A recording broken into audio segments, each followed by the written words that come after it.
বাইরাঙ্গিনায় ভিতরিয়ার যেই রাস্তাগুলো আছে ওই রাস্তাগুলো ভাঙাচোরা, বেশিরভাগ আইল্যান্ড হয়ে থাকে। ওই রাস্তাগুলোতে জার্নি করলে একটু কঠিন লাগে, কিন্তু সরল যেই রাস্তা আছে ওই রাস্তা দিয়ে চলতে কিন্তু মজা আছে, গাড়ি চালাইতে কিন্তু মজা আছে, গাইড করে যেতে মজা আছে। আল্লাহ রাব্বুল আলামিন জান্নাতে যাওয়ার জন্য একটা রাস্তা তৈরি করে দিয়েছে। সেই রাস্তা হলো কোরআনের রাস্তা, হাদিসের রাস্তা। ওই রাস্তায় যারা আসবে, ওই রাস্তায় যারা চলবে, তারাই সরল সঠিক পথের সন্ধান পেয়ে যাবে। এই রাস্তার একেবারে যেই শেষ প্রান্ত রয়েছে, এই জান্নাতের রাস্তা আঁকা বাঁকা কোনো রাস্তা নয়। এই জান্নাতের রাস্তা হল সোজা রাস্তা। ওই রাস্তা দিয়ে যে হাঁটবে, কোরআনের রাস্তায় যে হাঁটবে, ওই ব্যক্তিকে আল্লাহ রাব্বুল আলামিন জান্নাতে নিয়ে নিবে। বলেন সুবহানাল্লাহ। এখন আমরা জান্নাতের রাস্তা চলতে রাজি নই, সরল সঠিক পথে চলতে রাজি নই। যেই পথ ইসলামের পথ, সেই পথে আমরা হাঁটতে রাজি নই। আমরা জেনে বুঝে এখন পাকা রাস্তা হাঁটি। আমরা জেনে বুঝে সরল পথে চলি না, জেনে বুঝে যেটা ঝামেলাযুক্ত রাস্তা ওই রাস্তায় আমরা চলাচল করি। যেই রাস্তা ভিতরিয়া রাস্তা ওই রাস্তায় চলাচল করি। যেইখানে গ্যাঞ্জাম বেশি সেই জায়গায় চলাচল করি। যেটা খারাপ অন্যায়ের পথ ওই পথে আমরা বেশি চলি। কথা বলে ঠিক কিনা? যেই পথে শান্তি আছে, যেই পথে সুখ আছে, যেই পথে বরকত আছে, যেই রাস্তায় চললে শান্তির ঠিকানা জান্নাত রয়েছে, ওই রাস্তা হাঁটতে আমরা রাজি নই। ওই রাস্তাটার নাম হলো কোরআন। এসো ইসলামের পথে, এসো কোরআনের পথে, এসো ইসলামের পথে, এসো কোরআনের পথে।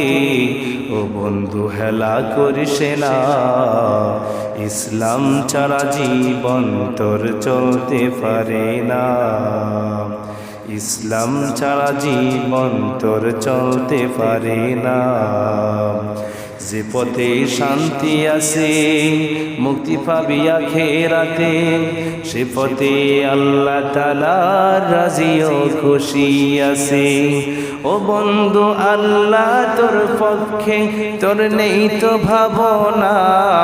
ও বন্ধু আল্লাহ তোর সাথে, তোর নেই তো ভাবনা।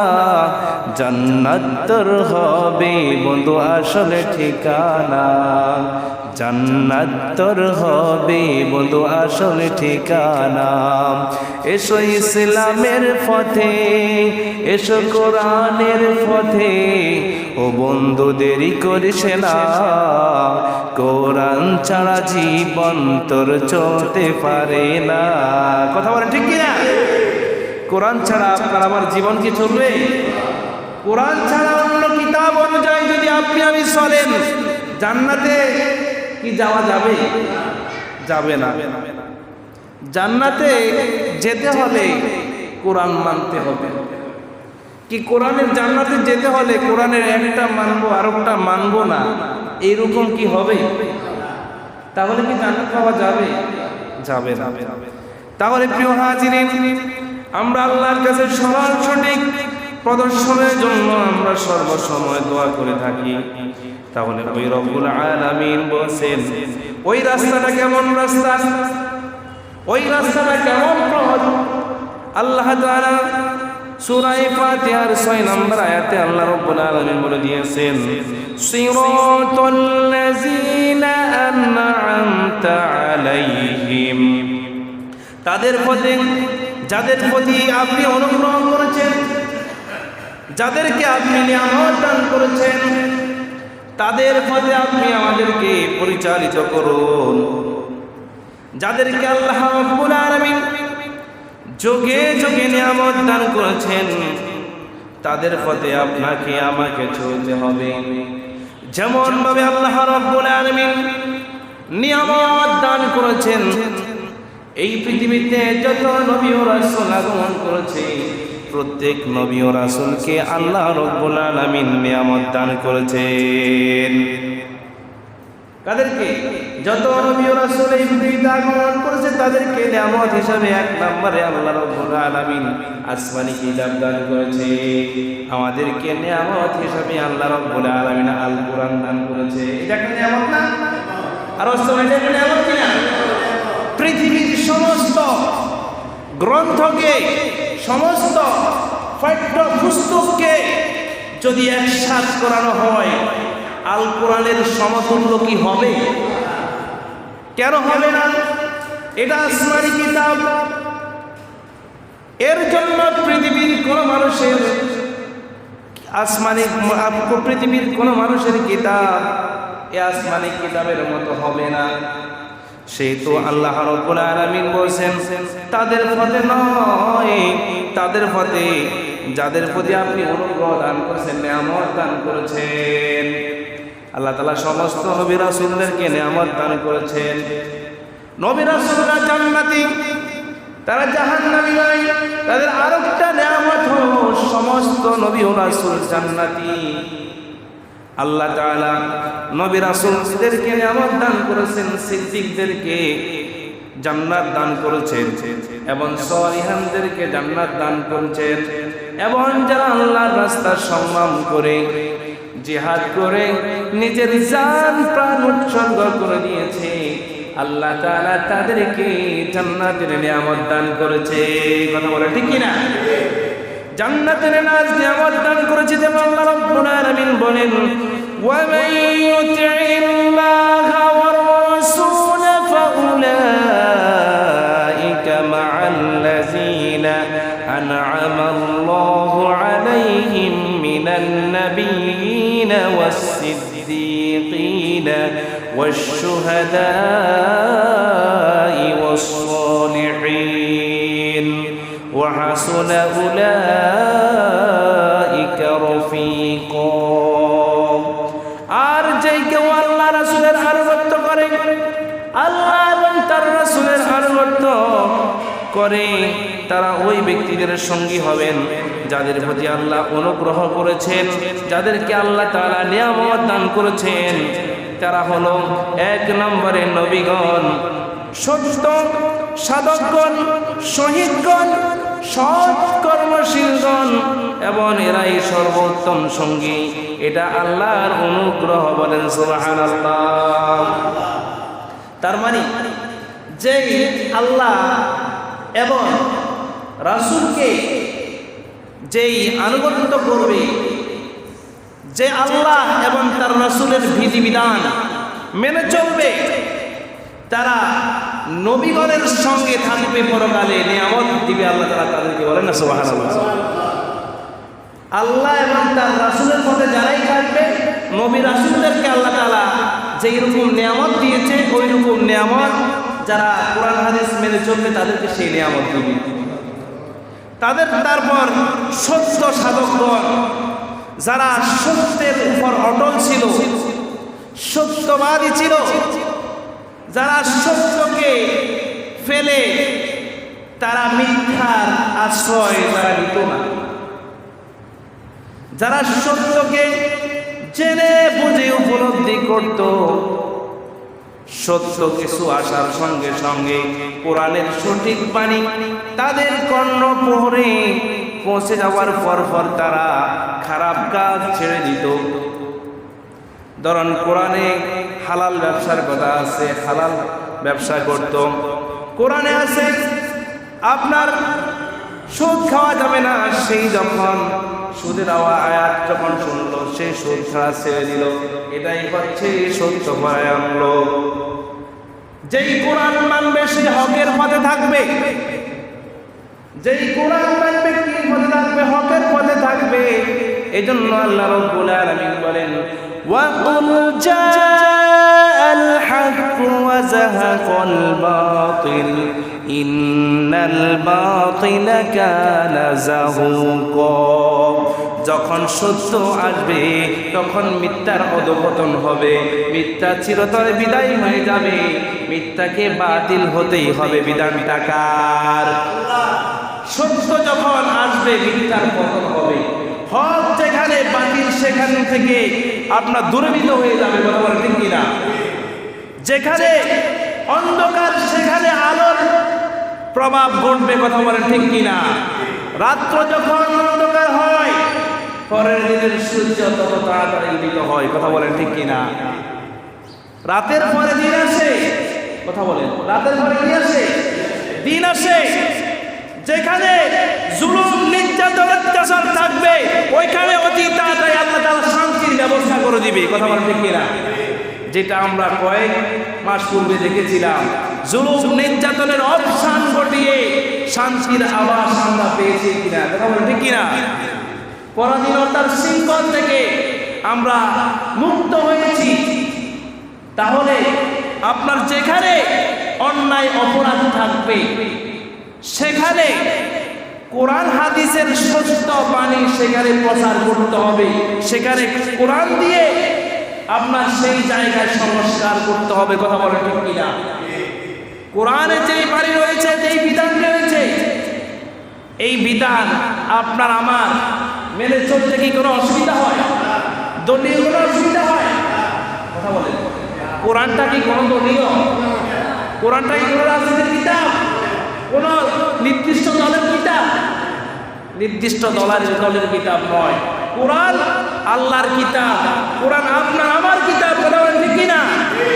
এই কোরআনের বাণী যেখানে যেই কথা বলেছে সেটাই সত্যভাবে মাথা পেতে নেওয়া। সেই কথা যদি আমার বিরুদ্ধে যায়, আমার মা বাবার বিরুদ্ধে যায়, আমার দলের বিরুদ্ধে যায়, আমার নেতার বিরুদ্ধে যায়, আমার নেত্রীর বিরুদ্ধে যায়, তারপরে কোরআনকে মানতে হবে, আমার নেতা নেত্রীকে মানা যাবে। কোরআনের বাণী যেখানে সেখানে আপনাকে আমাকে মাথা পেতে নিতে হবে, সেখানে কিন্তু চলবে না। সেখানে মানি টানি চলবে না, এটা বুঝতে হবে। সেখানে চলবে না, হেরফের চলবে না, সেটা সব চলের ক্ষেত্রে। কথা বলেন ঠিক কিনা? তাহলে তাদের পথে যাদেরকে আল্লাহ তাআলা নিয়ামত দান করেছেন, নবী রাসূল, শহীদগণ, সিদ্দিকগণ, সত্যপরায়ণ, নেক কর্মশীল বান্দারা আল্লাহর এই জমিনে ইবাদত করে তারা জান্নাতের মেহমান হয়েছে কি হন নাই? যারা আল্লাহর রাস্তায় সংগ্রাম করছে তারা জান্নাতি কিনা? যারা সালিহিন তারাও জান্নাতি। তাহলে জান্নাতি হতে হলে, নিয়ামত প্রাপ্ত হতে হলে কোরআন হাদিস মানতে হবে। কথা বলে, কোরআন হাদিস মেনে আপনি যেই দলে থাকেন না কেন, আপনি কোরআন মানতে কি আপনার দলের নেতানেত্রী নিষেধ করছে? নিষেধ তো করে না, সেটা আপনার ব্যক্তিগত ব্যাপার। আপনার নেতা নেত্রী যদি কোরআন হাদিস মানার জন্য আপনার নিষেধ করে, তখন আপনি তাকে পরিত্যাগ করে চলেন। কথা বলেন, আপনার নেতা যদি বলে নামাজ পড়িও না, আপনি কি তার কথা শুনবেন না? নামাজ পড়বেন। আরো জোরে বলেন। তাহলে কাকে প্রাধান্য দিতে হবে? আগে আল্লাহকে প্রাধান্য দিতে হবে, আপনাকে আমাকে। সেই ক্ষেত্রে পৃথিবীর কোন মানুষের রক্ত চক্ষুকে ভয় করা যাবে না। তারপরে আল্লাহ রাব্বুল আলামিন বলেন, যারা নিয়ামত প্রাপ্ত হয়েছে তোমরা তাদের পথে চলো। আর যারা, তারপর আল্লাহ তাআলা বলেন, গায়রিল মাগদুবি আলাইহিম ওয়ালাদ-দাল্লিন, তাদের পথে নয় যাদের প্রতি আপনার গজব বর্ষিত হয়েছে, তাদের পথে নয় যারা পথভ্রষ্ট হয়েছে। কথা এটা আমার না আল্লাহর। আজব কার কথা? মোল্লার কথা না আল্লাহর কথা? তাদের পথে নয়। আপনি যেন আল্লাহর কাছে হেদায়েতের জন্য দোয়া করছেন, আল্লাহ আপনি আমাকে সরল সঠিক পথের সন্ধান দেন। এবার তাদের পথে যাদেরকে আপনি নিয়ামত দিয়েছেন, যারা রিজিক প্রাপ্ত হয়েছে। মানুষ মনে করে কোটিপতি হলে সুখী, মানুষ এটা মনে করে আমার লাখ লাখ টাকা আছে, কোটি কোটি টাকা আছে, আমি সুখী। পরকালে কোটি কোটি টাকা তো, লক্ষ লক্ষ টাকা তো ফেরাউনেরও ছিল, নমরুদেরও ছিল। কথা বলেন, হামারেরও ছিল, কারুনেরও ছিল, সালমান ইব্রাহিমেরও তো ছিল, আমাকে খাইতে পারে আর কথা বলে এখন কি বন্ধ করতে পারে?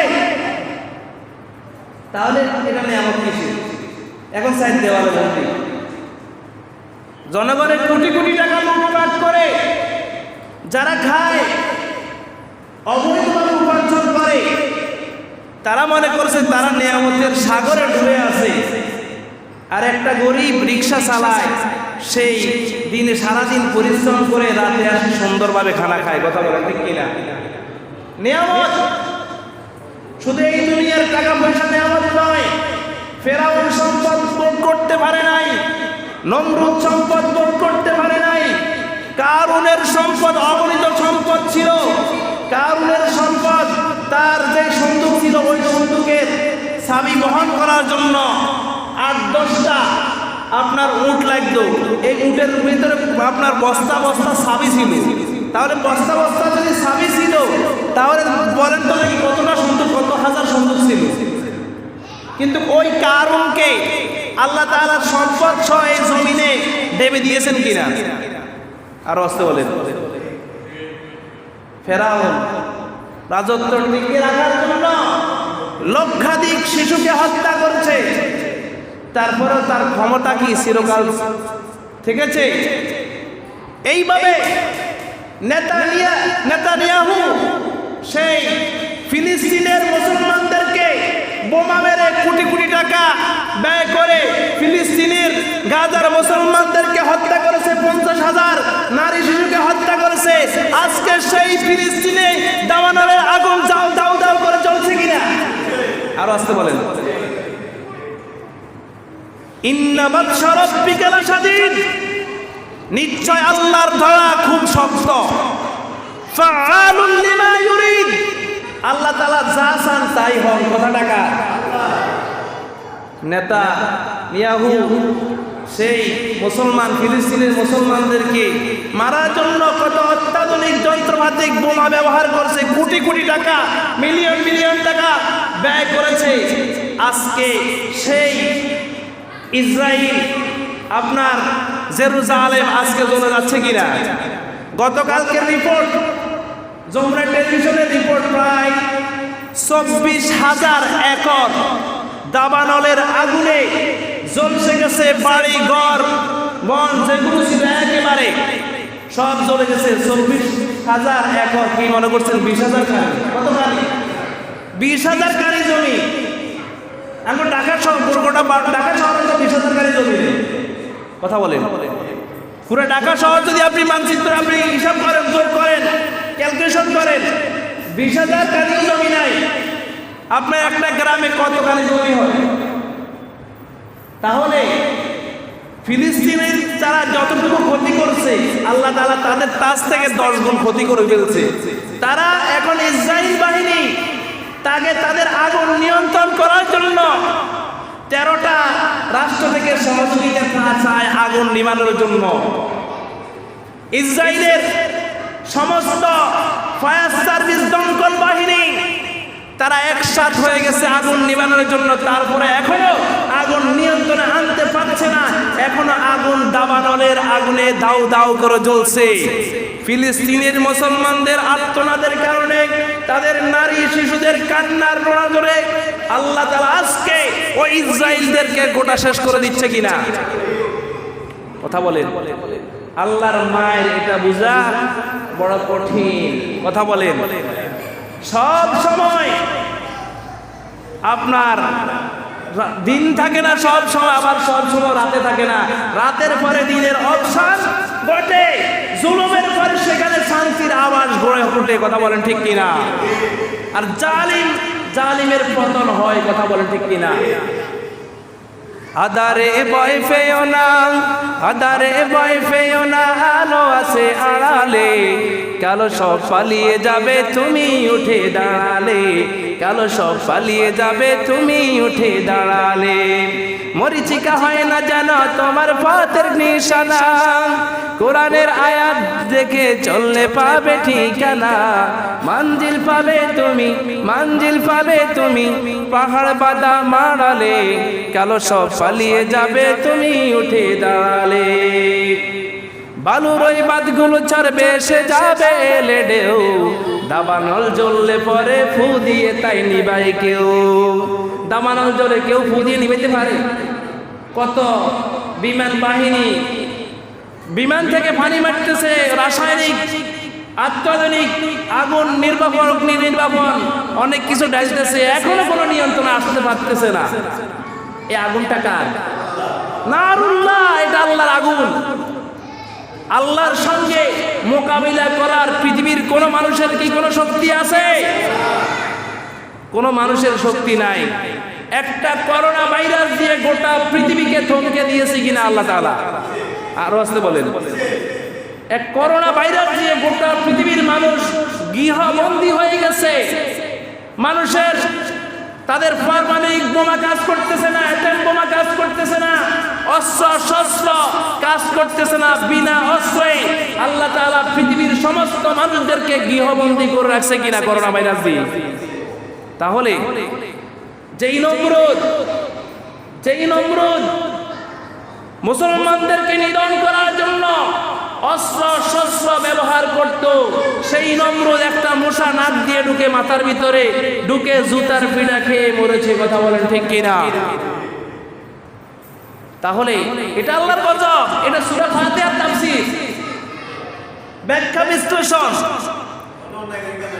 7 নম্বর সূরা ফাতিহার 7 নম্বর আয়াতটা একটু ব্যাখ্যা বিশ্লেষণটা একটু খুলে দেখিয়ে কথা বলেন।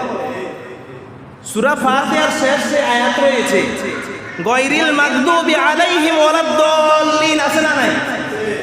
তাদের পথে নয় যাদের প্রতি আপনার গজব বর্ষিত হয়েছে। এখন গজব ইসরাইল বাহিনীর উপর হয় কি হয় না? হয়েছে কিনা? ফেরাউনের উপর গজব পড়ছে নি? কারণ উপর হামার উপর গজব পড়ছে নি? যোগে যোগে যারাই অন্যায় পথে চলবে তাদের উপর আল্লাহর গজব আছে। কথা বলেন, তাদের প্রতি আল্লাহর গজব রয়েছে। সুতরাং তাদের পথে আমরা যেন না চলি, তাদের আচার ব্যবহার যেন আমরা না করি। ফেরাউন আজকে নাই, ফেরাউনের নাতিপুতিরা আছে পৃথিবীতে। কথা বলেন ঠিক কিনা? নমরুদ নাই, নমরুদের নাতিপুতিরা আছে। হামান নাই, হামানের নাতিপুতিরা পৃথিবীতে বিরাজমান করতেছে। তাদের রোগের শিরা উপশিরা তাদের কর্মকাণ্ডে বোঝা যাচ্ছে তারা ফেরাউনের উত্তরসূরি, আবু জেহেলের উত্তরসূরি। কথা বলেন ঠিক কিনা? আল্লাহর আইন, আল্লাহর বিধান পরিবর্তন করার মতো কি এই পৃথিবীতে কেউ আছে? আজ পর্যন্ত কি কোরআনের একটা আয়াত, একটা হরফ কি কেউ কি পরিবর্তন করতে পেরেছে? আজকে দেশে নারী হাই কমিশন গঠন করেছে, তারা যৌনতার নামে তারা স্বাধীনতা চায়। কথা বলেন, তারা সমান অধিকার চায়। তাহলে এটা কোরআনের বিরুদ্ধে কিনা? আর কোরআনের বিরুদ্ধে কিনা?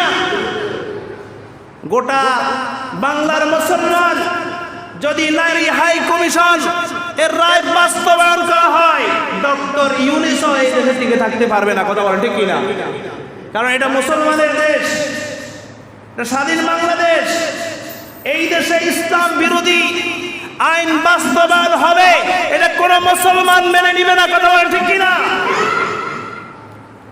আমরা কাউকে মাথায় তুলতে পারি, আমার মাথা থেকে আছাড় দিতে বেশি সময় লাগে না আমাদের। কথা বলেন ঠিক কিনা? আমরা মানুষদেরকে হাবা দিয়ে মাথা তুলতে পারি, ক্ষমতা বসাতে পারি, আবার ক্ষমতা থেকে নামাইতেও এই জাতির বেশি সময় লাগে না। এই জাতি বুঝে গেছে কিভাবে ক্ষমতা থেকে নামাইতে হয়। কথা বলেন। তাহলে নারী হাই কমিশন এটা প্রত্যাহার করতে হবে অনতি বিলম্বে। এটা সারা বাংলাদেশের, সারা পৃথিবীর মানুষের একটাই প্রাণের দাবি। কথা বলেন ঠিক কিনা? কারণ কোরআনের আয়াত যদি নারী হাই কমিশনের এই যেই প্রস্তাবনা রয়েছে, এই প্রস্তাবনার উপর যদি সই করা হয়, এগুলো বাস্তবায়ন করা হয়, তাহলে এটা কোরআনের সাথে সাংঘর্ষিক। কার সাথে সাংঘর্ষিক? আল্লাহর সাথে সাংঘর্ষিক। কথা বলেন, আল কোরআনের সাথে সাংঘর্ষিক হবে। কোন মুসলমান এটা কি মেনে নিবে? মেনে নিবে? কেউ মেনে নিবে না।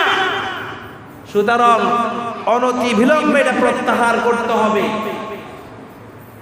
আমরা বাংলাদেশ মানুষ শান্তিপ্রিয়, আমরা কখনো অশান্তি পছন্দ করি না। যেইভাবে নেতানিয়াহু ফিলিস্তিনের গাজার শান্তির মানুষদেরকে অশান্তি করে তুলেছে, আল্লাহ তাআলা এখন তাদেরকে অশান্তির আগুনে দাউ দাউ করে জ্বালাচ্ছে কিনা? জ্বালাচ্ছে। আল্লাহ যা চান তা হয়। সুতরাং আমাদেরকে যেই সব মানুষ গজব প্রাপ্ত হয়েছে তাদের পথে চলার জন্য নিষেধ করছে কি? তাদের পথে যেন আমরা না চলি।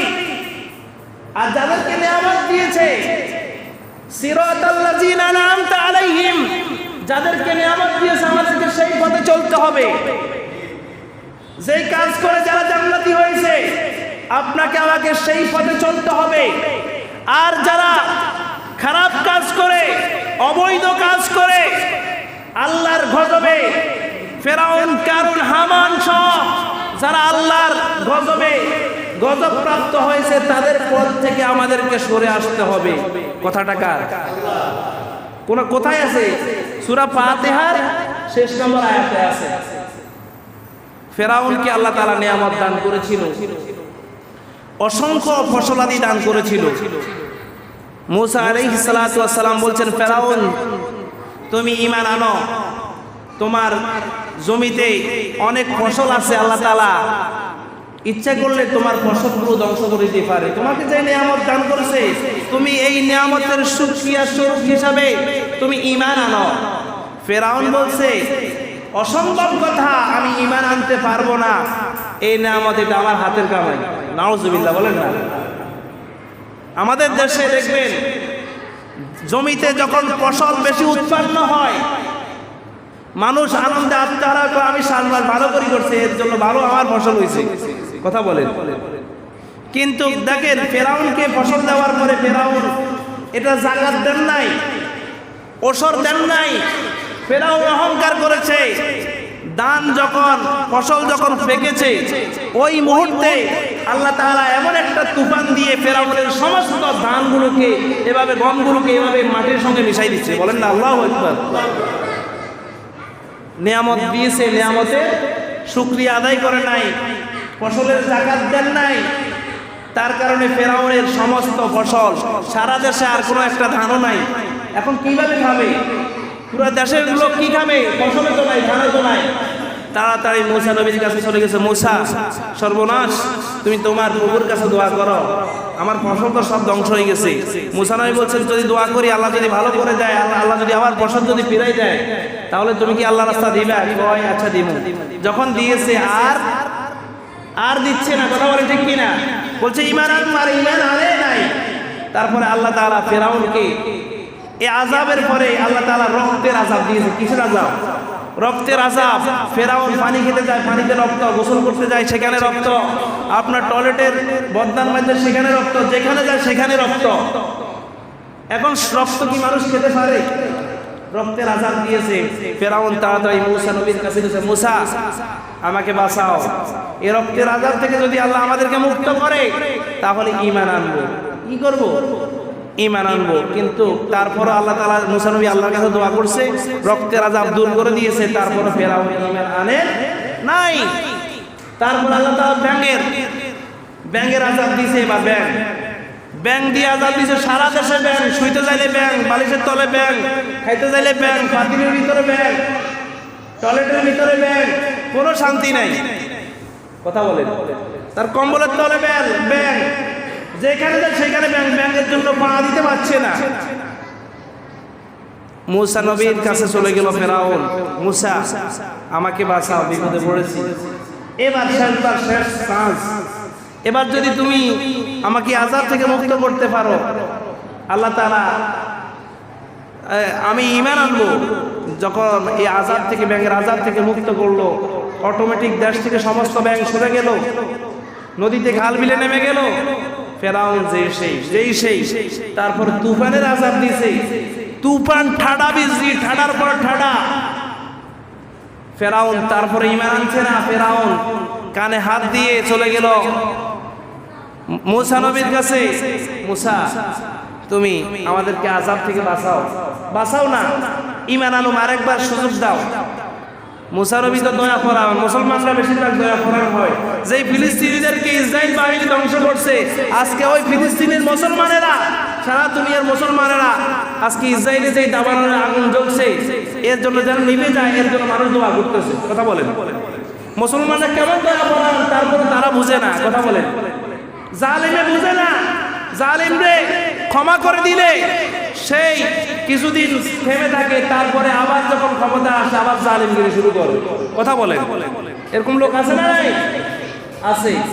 এই ইসরায়েলে যে দাবানলের আগুন জ্বলছে, সেখান থেকে মুক্ত হওয়ার জন্য মুসলমানরা দোয়া করতেছে, কিন্তু তারা বুঝতেছে না, আবার যখন তারা পূর্বের অবস্থান ফিরে যাবে, আবার মুসলমানের ইসরায়েল বাহিনী ফিলিস্তিনের উপর হামলা করবে। কথা বলে।